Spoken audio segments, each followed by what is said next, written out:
नमस्कार। आप ज़रा सोचिए कि एक रात आप सोकर सुबह उठते हैं और सुबह पता चलता है कि भारत पर 500% का टैक्स लगा दिया गया है।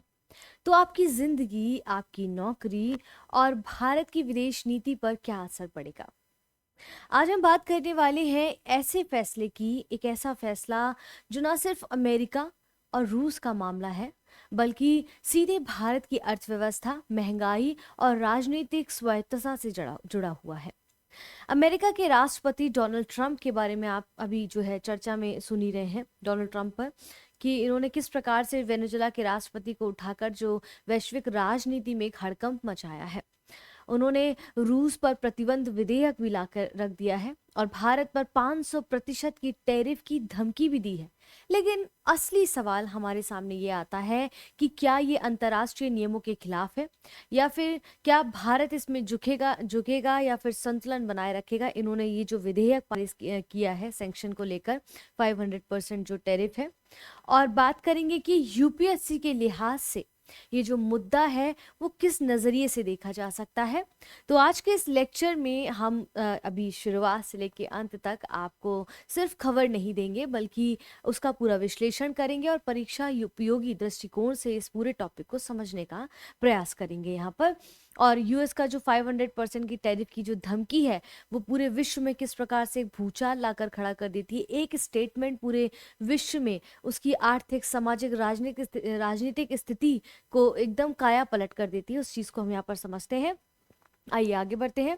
इससे पहले आगे बढ़े, आप सबको एक ज़रूरी सूचना दे देती हूँ कि इकोनॉमिक्स प्रीलिम्स मॉड्यूल जो है यूपीएससी, बीपीएससी और जेपीएससी के लिए स्टार्ट होने वाला है 9 जनवरी से। ठीक है, 9 जनवरी से स्टार्ट हो रहा है और मोड इसका ऑफलाइन और ऑनलाइन दोनों मोड्स में अवेलेबल रहेगा ये। इसके लिए और इन्फॉर्मेशन आपको चाहिए तो कॉन्टैक्ट डिटेल्स आपको यहाँ पर दी गई हैं। इनरोल कराना शुरू कर दीजिए, क्योंकि बहुत अच्छे मॉड्यूल्स यहाँ पर आपको दिए जा रहे हैं प्रीलिम्स को मद्देनजर रखते हुए रितेश सर के द्वारा। तो ये अपॉर्चुनिटी बिल्कुल मिस ना करें। फिलहाल आज के अपने लेक्चर पर जंप करते हैं यहाँ पर और समझने का प्रयास करते हैं। बैकग्राउंड क्या है, हम सब देखिए इतने लंबे समय से, कुछ दिनों से देख रहे हैं कि वेनेजुला के राष्ट्रपति को डोनाल्ड ट्रंप ने अगवा करा लिया, उठवा लिया, क्योंकि उनके पास काफ़ी जो है जो ऑयल के जो वैराज है बहुत सारे, उनकी अर्थव्यवस्था बहुत मजबूत हो सकती है उससे। लेकिन यहाँ पर ट्रंप ने क्या किया, एक नया खेल खेला है और इस प्रकार से उन्होंने उनको उठवाकर वहाँ की अर्थव्यवस्था को पूरा डगमगा दिया है। और अब इतना ज़्यादा उन्होंने उनकी अर्थव्यवस्था के साथ साथ पूरे विश्व के कुछ देशों की अर्थव्यवस्था पर सैंक्शन लगाने की जो बात की है, जो विधेयक लेकर आए हैं, वो आपको और आपके अंदर बेचैनी पैदा करेगा कि एक व्यक्ति अपनी सत्ता से इतना बौखला कैसे सकता है कि उसने न केवल वेनेजुला को बल्कि चाइना को, रशिया को और स्पेसिफिकली इंडिया को। कल मैं जो है रील स्क्रॉल कर रही थी और देख रही थी डोनाल्ड ट्रंप बहुत हास्यास्पद मजाकिया रूप में पीएम मोदी को लेकर जो है बहुत भद्दा मजाक कर रहे थे कि वो ऐसे बात करते हैं। उन्होंने मुझसे कहा कि मैं आपका तो इंतज़ार कर रहा था और मैंने आपका वेट किया, समथिंग लाइक दैट। इस तरीके से एक पॉलिटिकल लीडर, एक विश्व के इतने बड़े नेता का ऐसा करना बहुत अशोभनीय देता है। ठीक है, और यहाँ पर वही डोनाल्ड ट्रंप ने जो है रशिया के सैंक्शंस बिल को समर्थन दिया, उसको ग्रीन लाइट दे दिया है। और ये प्रस्तावित जो कानून है, इसके तहत जो देश, ऐसा कहा है ये रशिया सैंक्शन बिल के अंतर्गत ऐसा बोला गया है कि जो देश रशिया से तेल, गैस और यूरेनियम खरीदते हैं उन पर अमेरिका 500% का जो है तक का टैरिफ लगा देगा और सेकेंडरी सैंक्शन यहाँ पर लगा सकता है। अब सेकेंडरी सैंक्शंस और रशिया सैंक्शंस बिल को अभी हम आगे समझेंगे ये क्या होते हैं। ये जो विधेयक इन्होंने दिया है, अमेरिकी सीनेटर जो है लिंडसे ग्राहम है और रिचर्ड ब्लूमेंथल है, इन्होंने पेश किया। और सीधा असर इसका, ये पास किया गया जो विधेयक है, इसका असर सीधे भारत, रशिया और चाइना पर, ब्राजील पर जैसे देशों पर पड़ेगा, क्योंकि ये रशिया से काफ़ी ज़्यादा चीज़ों को जो है खरीदते हैं और यहाँ पर स्पेसिफिकली तेल, गैस और यूरेनियम की बात कर रहे हैं। तो यहाँ पर 500% की जो टैरिफ है उसकी यहाँ पर उससे ज़्यादा की भी बात कर सकते हैं। तो रूस प्रतिबंध सैंक्शन की अगर बात करें, सैंक्शनिंग ऑफ रशिया एक्ट क्या होता है, तो इस विधेयक का सीधा सीधा उद्देश्य जो है वो ये है कि रशिया को यूक्रेन युद्ध में शांति वार्ता के लिए यहाँ पर मजबूर किया गया था और उसको आर्थिक रूप से कमज़ोर करने के लिए ये प्रक्रिया चलाई गई है, क्योंकि रशिया अगर कमज़ोर होगा तो यूक्रेन पर वॉर को लेकर समाप्त कर देगा। और इसमें भारत और चाइना और ये सब क्या करें, उनसे ऑयल वगैरह और गैस और ये सब खरीद खरीदकर उनकी आर्थिक स्थिति को और मजबूत करें, और ये अमेरिका को नागुजारा हो रहा है क्योंकि ये उनकी मर्जी के खिलाफ की बात की जा रही है। तो उन्होंने क्या किया कि 500% टैरिफ जो है देश जानबूझकर रशिया से ऊर्जा आयात करेंगे, उनके निर्यात पर भारी शुल्क लगाया जाएगा। इसके कुछ प्रोविजंस है सैंक्शनिंग ऑफ रशिया एक्ट के तहत। सेकेंडरी सैंक्शंस क्या है, रूस के ऊर्जा व्यापार में मदद करने वाली विदेशी कंपनियों और बैंकों पर भी प्रतिबंध सीज किया जाएगा। एसेट फ्रीज और निवेश प्रतिबंध किए जाएंगे, यानी कि रशिया नेताओं और कंपनियों की संपत्ति को जब्त करने की बात की गई है। इसके अंतर्गत अमेरिकी निवेश पर, यहाँ पर जो भी अमेरिका से यहाँ पर इन्वेस्टमेंट हो रहा है उस पर रोक लगा दी जाएगी। 90 दिवसीय समीक्षा यानी कि 90 डेज का ये रिव्यू क्या है, अगर रशिया शांति प्रक्रिया में सहयोग नहीं करता है यूक्रेन के साथ तो प्रतिबंध अपने आप कंटिन्यू लागू रहेंगे। ठीक है, इसके ये प्रोविजंस हैं। यहाँ पर वही what is the Russian sanction bill की बात की जा रही है। यहाँ पर जो भी विषय आपको पढ़ाया जा रहा है वो बाइलिंगुअल है, और जो मैं आपको पढ़ा रही हूँ दोनों भाषाओं में यहाँ पर उपलब्ध रहेगा। आई होप आपको चीजें समझ आ रही हूँ। फिलहाल यहाँ पर आगे देखते हैं इसमें क्या है कि क्यों भारत को ही क्यों रशिया ने अमेरिका ने इस निशाने पर बनाया हुआ है भारत को। तो बेसिकली आपने देखा होगा यूक्रेन युद्ध जो 2022 के बाद से भारत जो है रशिया से सबसे बड़ा कच्चा तेल खरीदने वाला देश बना है, जिसके कारण वो अब डोनाल्ड ट्रंप की निगाहों में आया हुआ है। और रूस ने सस्ता तेल जो है रूस ने क्या किया, सस्ता तेल बेचकर भारत की ऊर्जा सुरक्षा और महंगाई नियंत्रण में भारत की मदद की है, उसको सस्ता तेल बेचकर। उससे रशिया का भी तेल कंटिन्यू बिकता रहा और भारत को भी उसका फायदा होता रहा। ठीक है, आर्थिक रूप से भी। अमेरिका का ये आरोप है कि रशिया की तेल की कमाई, जो रशिया तेल बेचकर जो पैसे कमा रहा है, वो रशिया के पुतिन की युद्ध मशीन चल रही है। मतलब आप कोई देश जो है रशिया से तेल खरीद रहा है तो जो पैसे जा रहे हैं वो पुतिन की जो युद्ध की स्थिति है रशिया और यूक्रेन के साथ, वहां पर उसकी मशीन को कंटिन्यू चलाने में मदद कर रही है। हालांकि हाल के महीनों में भारत ने रशिया से तेल जो है थोड़ा सा दिसंबर में हमने देखा काफी वेराज जो है कम खरीदने पर ध्यान दिया है, और ऐसा हमने कल के लेक्चर में भी पढ़ा था। तो अगर आपने वो लेक्चर नहीं देखा है तो देखते रहिए, क्योंकि जियोपॉलिटिक्स के ये जो टॉपिक अभी निरंतर आ रहे हैं ना, आपके एग्जाम्स के पॉइंट ऑफ व्यू, चाहे वो यूपीएससी हो चाहे वो यूपीपीएससी हो, स्टेट एग्जाम हो, किसी भी विषय की एग्जाम की तैयारी कर रहे हैं, ये बहुत महत्वपूर्ण होगा। ठीक है, तो why is India being targeted, तो हमने देखा कि क्योंकि ये 2022 में जो यूक्रेन और वॉर जो 2022 में, उसके बाद से India emerge at the largest import of the Russian crude oil. ठीक है, तो यहाँ पर रूसी ऑयल काफी जो है उसने घटाया भी है खरीदना भारत ने। अब वैश्विक अगर ये 500% वाला जो टैरिफ की बात करें, लगता है तो विश्व स्तर पर इसका उसकी इकोनॉमी पर, पूरे वर्ल्ड की इकोनॉमी पर क्या असर पड़ेगा, इसके लिए क्या झटका होगा, खतरा होगा। तो ये जो प्रस्तावित विधेयक है, इसकी कई लोगों ने आलोचना की है। इवन अमेरिकी सीनेटर जो रेड पॉल हैं उन्होंने भी इसकी आलोचना की, और उन्होंने कहा है कि ऐसा कदम जो है दुनिया को आर्थिक तबाही, इकोनॉमिक कैलेमिटी की ओर धकेल देगा। ठीक है, अगर 500% का इन्होंने टैरिफ लगा देते हैं। उनका तर्क है कि अगर किसी देश के लगभग सभी प्रोडक्ट्स पर या फिर सर्विसेज पर 500% तक का टैरिफ लगाया जाता है तो ये व्यवहारिक रूप से सीधे सीधे ट्रेड बैन होने के समान है। भाई सीधे सीधे आप बता रहे हैं कि हमारे माल ही मत बेचो, तो जब माल ही नहीं बेचेगा तो वहां के निवेशक कितने हताश होंगे और आर्थिक स्थिति कितनी डगमगा जाएगी। आप समझ रहे हैं, इस बात का अंदाजा लगाइए।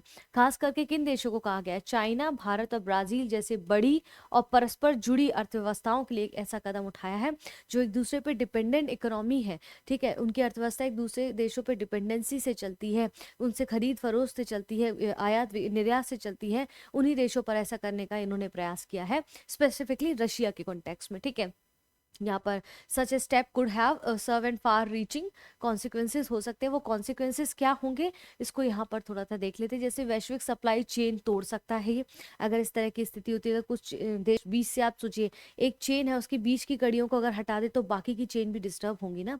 तो वही चीज़ कह रहे हैं, वैश्विक सप्लाई चेन को तोड़ सकता है। व्यापारिक लागत को अचानक कई गुना जो है बढ़ा भी सकता है ये। महंगाई, मंदी, निवेश, इन सब में गिरावट को जन्म देगा ये। इसलिए आलोचकों का मानना है कि ये जो पॉलिसी है केवल कुछ देशों के लिए नहीं है, बल्कि पूरे विश्व की अर्थव्यवस्था को डगमगा सकता है, उसको झटके में डाल सकता है। ठीक है, यहाँ पर it could disturb global supply chains. ठीक है, suddenly multiple trade cost several times over, triggered inflation, economic slow down and decline in investment. तो ये सारी चीजें जो है वैश्विक अर्थव्यवस्था के लिए बहुत ही खतरनाक साबित हो सकती हैं अगर ये 500% का इन्होंने ये टैरिफ लागू कर दिया तो। अभी तो ग्रीन झंडी दे दी है, देखते देखते हैं कैसे क्या रहता है ये अंतर्राष्ट्रीय। अब देखिए यहाँ पर क्या हुआ है, अब कह रहे हैं कि जो ये पुतिन जी, सॉरी, डोनाल्ड ट्रंप कर रहे हैं, जो अमेरिका के राष्ट्रपति डोनाल्ड ट्रंप जो ऐसा कर रहे हैं, क्या उनको कोई हस्तक्षेप नहीं कर रहा है? क्या यूएन उस पर कोई हस्तक्षेप नहीं कर रहा है? यूएन का क्या अपना रोल है? डब्ल्यूटीओ यहाँ पर क्या कोई हस्तक्षेप नहीं कर रहा है? अगर देखिए इस तरह की जो चीजें कर रहे हैं, किसी भी राष्ट्रपति को उठा के ले आना किसी देश से, फिर दूसरे देशों पर तानाशाही जमाना, इस प्रकार से गंदे अभद्र चेहरों के साथ जो है टिप्पणियां करना दूसरे देश के बड़े नेताओं पर, लीडर्स पर, वहां के प्रधानमंत्री कोई छोटा पद नहीं है, ठीक है, जिस प्रकार से वो हरकतें डोनाल्ड ट्रंप कर रहे हैं, तो अगर वो इस तरह की हरकतें जो ये कर रहे हैं, इससे क्या होगा? अब हम उनको माई बाप समझ रहे हैं, डोनाल्ड ट्रंप के जो अमेरिका है उनको, हमारा भाई बहुत सा काम है जो उन पर ही निर्भर करता है, तो ठीक है, जरूरी भी है। अब एक व्यक्ति की वजह से हम देश तो नहीं छोड़ सकते, उससे दोस्ती जो है दुश्मनी में तो कन्वर्ट नहीं कर सकते। तो अगर वो इस तरह की चीजें कर रहा है तो बाकी के देश आने वाले समय पे क्या करेंगे? भाई हम अपने बड़ों से ही सीखते हैं ना, हम उनसे सीखते हैं जो हमारे सामने सक्सेसफुल है। अगर सक्सेसफुल व्यक्ति या फिर कोई देश इस प्रकार की हरकतें करता है तो कल को चाइना और रशिया ऐसी हरकत नहीं करेंगे क्या? वो किसी राष्ट्रपति को अगवा नहीं करेंगे? या वो कल मनमाने जो है जो टैरिफ है वो नहीं लगाएंगे? इस प्रकार से कोई भी देश मुंह उठा के चला जाए आएगा तो डब्ल्यूटीओ और इन सब की तो वैल्यू शून्य हो गई ना। यहाँ पर वही चीज कह रहे हैं कि क्या ये अंतर्राष्ट्रीय नियमों का उल्लंघन है? तो वर्ल्ड ट्रेड ऑर्गेनाइजेशन एमएफएन सिद्धांत क्या कहता है? वर्ल्ड ट्रेड ऑर्गेनाइजेशन दुनिया के देशों के बीच व्यापार के कुछ नियम बनाता है, लेकिन उन्होंने तो पूरा पूरा नियम उल्लंघन कर दिया उसका। अब यहाँ कह रहे हैं एमएफएन यानी कि मोस्ट फेवर्ड नेशंस का जो सिद्धांत है, इसका मतलब ये है कि एक को जो फायदा होगा वही सबको फायदा होगा। लेकिन यहाँ पर क्या हो रहा है कि अगर कोई देश जैसे अमेरिका है, एक देश पर कम टैरिफ लगाता है और बाकी सभी जो है डब्ल्यूटीओ देशों के साथ वैसा ही व्यवहार करना होगा। अगर वो एक पे कम टैरिफ लगा रहा है बाकी पे ज्यादा लगा रहा है तो बाकी के साथ ज्यादती हो रही है ना। तो कह रहे हैं बाकी सभी डब्ल्यूटी जो देश हैं उनके साथ भी वैसा ही व्यवहार करना होगा, तो बाकी के साथ क्यों नहीं? क्यों सिर्फ उन्हीं के साथ जो रशिया, तो सीधा सीधा टारगेटेड देशों को कर रहे हैं ना, कि उनका कहना है कि रशिया से संपर्क तोड़ दें आप, इस प्रकार से व्यापार का ऐसा कैसे हो सकता है? ठीक है, ना तो उनसे संपर्क तोड़ा जा सकता है व्यापार को लेकर, ना इनसे, क्योंकि अगर आपको रहना है विश्व में तो ये चेन कंटिन्यू कनेक्टेड रहेगी। आज आपके फायदे के लिए आप कह रहे तोड़ दो, कल आपके फायदे के लिए कहोगे किसी से भी जोड़ लो, तो ऐसा नहीं हो सकता। समस्या कहाँ है? समस्या ये है कि भारत, चीन या ब्राजील को खास तौर पर निशाना बनाया गया है और बाकी देशों पर वैसा टैरिफ ना लगाना, ये भी कहीं ना कहीं उनका टारगेट है और सीधा सीधा भेदभाव है जो एमएफएन नियम के बिल्कुल खिलाफ दिखाई देता है, मोस्ट फेवर्ड नेशंस के खिलाफ दिखाई देता है। ठीक है, ये चीज यहाँ पर कही जा रही है। और यहाँ पर इसके बाद बिना डब्ल्यूटीओ प्रक्रिया अपना एक तरफा टैरिफ क्यों गलत है? यहाँ पर कह रहे हैं कि why are unilateral tariffs without following the WTO process consider wrong? If any country believe that it is facing unfair trade practices the WTO provides a proper mechanism to address this. जैसे वो क्या क्या चीजें इसमें जो है correct approach होनी चाहिए, उनकी सही तरीका क्या है? तो डब्ल्यूटीओ में कोई भी देश अगर ये मानता है कि उसके साथ गलत व्यवहार हो रहा है तो वो वहां पर सही तरीके के लिए अपनी जो है गुहाई लगा सकता है डब्ल्यूटीओ के सामने। तो डब्ल्यूटीओ में शिकायत दर्ज कर सकता है, यानी कि भारत ऐसा कर सकता है, भारत के पास ये ऑप्शन है। लेकिन क्या उसकी वैल्यू होगी जब अमेरिका तो खुलेआम उसकी वैल्यू नहीं कर रहा है उनके रूल्स की? ठीक है, डिस्प्यूट सेटलमेंट बॉडी के जरिए मामला सुलझाया जा सकता है दोनों देशों के बीच में, फैसले के बाद ही जवाबी कार्रवाई करना। लेकिन यहाँ हो क्या रहा है, एक्चुअल में क्या हो रहा है? अमेरिका सीधे टैरिफ लगा रहा है, बिना डब्ल्यूटीओ की जो है अनुमति के ही फैसले ले रहा है कि किस पर कितना टैरिफ लगेगा। सारे नियमों के विरुद्ध वो काम कर रहा है यहाँ पर। ठीक है, सारे नियमों के विरुद्ध काम कर रहा है। तो इसीलिए यहाँ पर ये सारी चीज़ें विदाउट डब्ल्यूटीओ अप्रूवल और लीगल रूलिंग यहाँ पर सारी चीज़ें हो रही हैं जो कि बहुत ही अनफेयर है ट्रेड को लेकर। इसे यूनिलेटरल जो है एक्शन क्यों कहा गया है, एक तरफ कार्रवाई क्यों कहा गया है? इसको इसलिए कहा गया है क्योंकि नियम आधारित जो कुछ रूल्स बेस्ड जो वैश्विक व्यवस्था है वो कमज़ोर होती हैं अगर इस तरह की चीज़ें हो रही हैं ट्रंप के द्वारा। ताकतवर देश अपनी मर्जी चलाएंगे, भाई कल को आप अमेरिका हो, रशिया भी तो ताकतवर देश है ना, और भी अन्य देश है, चाइना है, तो क्या वो भारत है, तो क्या वो कल को निकल कर वो अपनी मनमानी नहीं करेंगे? वो भी किसी पे टैरिफ लगा देंगे, वो भी कुछ ऐसे नए रूल्स ले आएंगे जो डब्ल्यूटीओ के का नियमों का उल्लंघन करेंगे। क्योंकि आप अगर कह रहे हैं कल को वो भी करेंगे तो क्या आप उनको रोक पाएंगे? नहीं रोक पाएंगे, क्योंकि आप ऑलरेडी वो काम कर चुके हैं जिस पर आपको प्रतिबंध रखना चाहिए था, जिसको आपको नहीं करना चाहिए था। ठीक है, और यहाँ पर this is called unilateral action. What is the harm? क्या है? It is weakness, it weakness weakens the rules based global order. The powerful countries begin to to impose their will unilaterally, ठीक है। तो ताकतवर देश जो है अपनी मर्जी चलाने के लिए ऐसा करेंगे, और ये इसका भुगतान जो है छोटे देशों को जो है अभी डेवलपिंग कंट्रीज जो है उनको भुगतना पड़ेगा। भारत की अर्थव्यवस्था पर निर्यात पर सीधा झटका लगेगा। भारत की अब बात कर रहे हैं, हमने वैश्विक स्तर पर समझा, अब हम भारत के कॉन्टेक्स्ट में से बात कर रहे हैं। अमेरिका भारत के सबसे बड़े निर्यात बाजारों में से एक है। अगर ये 500% टैरिफ लगने पर क्या होगा कि भारतीय जो सामान है, मैंने इससे पहले वाले 2 लेक्चर्स में पहले भी आपको पढ़ाया है, भारतीय सामान अमेरिका में बहुत ज़्यादा महंगा हो जाएगा। जैसे जैसे टेक्सटाइल हो गया, फार्मा हो गया, ऑटो पार्ट्स हो गया, स्टील हो गया, आईटी आधारित जो प्रोडक्ट्स हो गए, सेवाएं हो गई, उन सब में ज़्यादा जो है सबसे ज़्यादा ये प्रभावित दिखाई देंगे, और यहाँ के निर्यातकों को भी बहुत उसका नुकसान झेलना पड़ेगा। ठीक है, घटने से रोजगार पर भी भारत में असर पड़ेगा। Impact on India's economy, direct hit on to exports को जो है बहुत ज़्यादा, textile, pharmaceuticals, auto components, steel and IT services would be worst affected अगर ऐसा होता है यहाँ पर। तो ठीक है, अब इसके बाद यहाँ पर क्या बात करेंगे, इन्वेस्टमेंट एंड बाजार पर क्या प्रभाव पड़ेगा यहाँ पर। Impact on investment and markets, देखिए फॉरेन इन्वेस्टर्स जो है मे फील्स अनसर्टेन और unfortunate uncomfortable, possible decline in stock markets, ठीक है, increase pressure on the Indian rupee in the long run, damage to India's ease of doing business image. अब भाई India की जो ease of doing business की जो छवि है उसको लंबे समय तक नुकसान पहुंचेगा अगर इस प्रकार की परिस्थितियां बनी रहेंगी। शेयर बाजार में गिरावट आएगी, रुपए पर भी प्रेशर पड़ेगा जब यहाँ से इतना फ्लो बड़े देशों में जाएगा तो। ठीक है, ऊर्जा सुरक्षा पर क्या असर पड़ेगा। भारत रशिया से जो कच्चा तेल आयात करता है उस पर भी नुकसान होगा, भाई वो बिल्कुल बंद कर देगा, फिर इससे उसको भी दिक्कतें होंगी। इससे पेट्रोल डीजल की कीमतें नियंत्रित रहती हैं लेकिन फिर नहीं मिलेंगी, महंगाई कम रखने में मदद मिलती है वो नहीं होगा। अगर प्रेशर ज़्यादा बढ़ता है भारत, तो भारत तेल आयात घटा देगा, खरीदना बंद कर देगा वहां से, तेल आयात बिल बढ़ेगा, जब वहां से खत्म करेगा तो कहीं और से खरीदे, कहीं और से खरीदेगा तो बिल भी बढ़ेगा, तो इसका पूरी अर्थव्यवस्था पे, आप और हम सब पर भी इसका प्रभाव पड़ेगा। ठीक है, मिडिल ईस्ट पर निर्भरता बढ़ेगी हमारी फिर, अगर वो रशिया से खरीदना बंद करता है, और आम जनता पर महंगाई का बोझ बढ़ सकता है अगर इस प्रकार की परिस्थितियां होती हैं। ठीक है, यहाँ पर द कॉमन पीपल में face and higher inflation burdens, dependence on the middle east will increase, तो मिडिल ईस्ट पर हमारी निर्भरता तेल को लेकर ज्यादा बढ़ जाएगी। ठीक है, यहाँ पर भारत की विदेश नीति और रणनीतिक स्वायत्तता क्या कहती है। यहाँ पर India's foreign policy and strategic autonomy, India's long standing policy has been national interest come first, भाई हमारे राष्ट्र हित की नीति जो है सबसे पहले, तो हम पहले उसके हित के बारे में सोचेंगे। Not succumbing to pressure from any single country, ठीक है, यहाँ पर ये कह रहे हैं कि जो है किसी देश में दबाव में हमें नहीं आना है, बेसिकली ये नीति तो यही कहती है विदेश नीति। 500 टैरिफ% की जो धमकी है, भारत की स्ट्रैटेजिक ऑटोनॉमी की परीक्षा है कि भारत ऐसी स्थिति में क्या निर्णय लेता है। भारत को संतुलन बनाना होगा, बैलेंस करके रखना होगा, समझदारी से काम लेना होगा, अमेरिका से संबंध और रशिया से ऊर्जा के हित के बीच की बात को लेकर बैलेंस करना होगा। लेकिन जहां पर एक व्यक्ति इतनी क्रूरता पर उतर आया हो वहां पर बातचीत कैसे की जा सकती है, मुझे नहीं पता। आम लोगों पर इसका क्या असर पड़ेगा, ये 500% टैरिफ की जो बात करें, आप और हम पर इसका क्या असर पड़ेगा। बेसिकली अगर स्थिति बिगड़ती है तो पेट्रोल, डीजल और एलपीजी महंगे हो सकते हैं, पहली बात।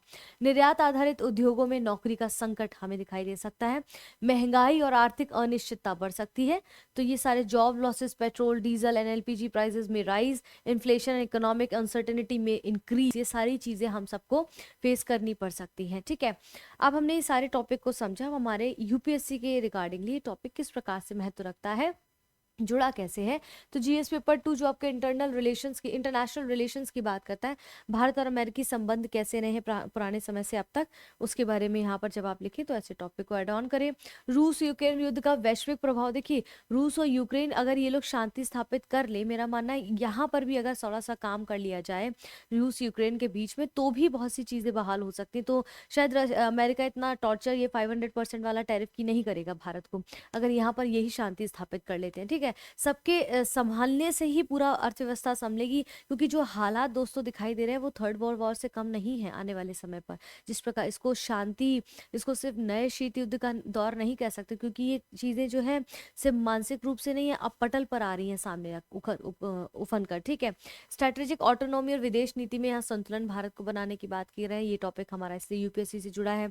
जीएस पेपर 3 इंडियन इकोनॉमी, सीधा सीधा इंटरनेशनल ट्रेड और टैरिफ की बात कर रहे हैं, और जो ऊर्जा सुरक्षा, तेल आयात है, वैश्विक आर्थिक दबाव का भारतीय अर्थव्यवस्था पर क्या असर पड़ेगा, इस प्रकार का बस एक लाइन उठाइए और मेंस की आंसर राइटिंग करने लगिए, इसमें बहुत कुछ आप लिख सकते हैं। प्रीलिम्स फोकस एरियाज क्या है, WTO-MF सिद्धांत क्या है, सेकेंडरी जो सैंक्शंस हैं वो क्या होते हैं, ट्रेड डिस्प्यूट सेटलमेंट मैकेनिज्म क्या होता है। ऐसे और एथिक्स के एंगल से अगर हम देखें तो नियम आधारित वैश्विक व्यवस्था बनाम शक्ति आधारित राजनीति, राष्ट्र हित बनाम वैश्विक दबाव। बहुत अच्छे ये टॉपिक्स आजकल आ रहे हैं, अगर आप इन पे प्रैक्टिस नहीं कर रहे हैं तो अपना समय गंवा रहे हैं इन टॉपिक्स को पढ़ने के बावजूद भी। तो इन्हें बस टॉपिक उठाइए, यहाँ से लिखिए और हमें टेलीग्राम पर भेजिए, हम वहाँ पर देखेंगे कि आप किस स्तर पर काम कर पा रहे हैं। खुद को आंकना, खुद को जांचना बहुत ज़रूरी है ना, रादर देन हम दूसरों को धोखा दे, पहले हम देखें हम खुद को धोखा तो नहीं दे रहे हैं, हम कितने पानी में, क्या इस तैयारी के लिए हम ठीक है या नहीं, और कितनी मेहनत की आवश्यकता है, क्या राइट गाइडेंस चाहिए। तो उसके लिए देवघर IAS जो IAS एकेडमी है वो यहाँ पर उपस्थित है। तो फिलहाल के लिए आज के इस वीडियो में हम यहाँ पर इस वीडियो को समाप्त करते हैं। और मेरा नाम शिल्पी है, देवघर IAS में आप सबको मैंने जो है स्टार्टिंग में स्वागत नहीं किया है, तो वापस से मैं स्वागत करती हूँ। फिलहाल के लिए स्वागत के साथ साथ ये लेक्चर जो है मैं आपको पढ़ा चुकी हूँ, और पुराने लेक्चर्स आपने अभी तक नहीं देखे तो प्लीज़ जाके हमारे प्लेलिस्ट में जाइए, देखिए हमारे चैनल पर देवघर IAS की एकेडमी जो चैनल है उस पर देखिए। और यहाँ पर काफ़ी सारे नए नए इनिशिएट्स लाए जा रहे हैं, प्रोग्राम्स लाए जा रहे हैं, उसको जाके देखिए। फिलहाल के लिए इस वीडियो को यहाँ पर समाप्त करते हैं। अपना ध्यान रखें, अपनों का ध्यान रखें, और हमारे साथ इस परिवार में निरंतर जुड़े रहें। धन्यवाद।